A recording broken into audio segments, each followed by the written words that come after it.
Bu uylarda odam qilguncha o'zimiz odamgarchilikdan chiqib ketmasak bo'ldi. Navbat chevarxonaga yetganda mashinkalar ustini, gilamlar ustini ko'rib shunday shashlarim pasayib ketdi. Bu xonani dardini chevarchilik qiladigan odamlar tushunsa kerak, qancha tozalasa ham yana boyagidagiga o'xshab turaveradi. Material qiyiqimlari, iplar, hamma narsani gilamlar shunday quchoqlab oladi. Chiqmagan jondan umid, shu xonaga yengilsam, otamni boshqa qo'yaman, odamlar nima deydi deb yana harakatga kirishaverdim.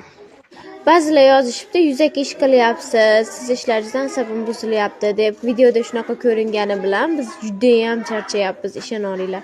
Qo'yayotgan videolarimda ko'pchilik negativ fikr bildiribdi. Har oyda tozalab ketsa bo'ladi, har haftada tozalab ketsa bo'ladi deb.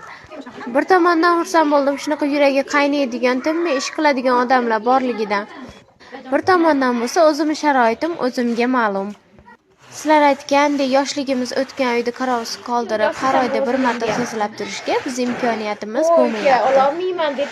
Yosh bolalarim bilan hech kim yashamaydigan uyga har oyda kelib tozalashimga qaynona-qaynotam tugul o'zimning ota-onam ham ko'nmaydi.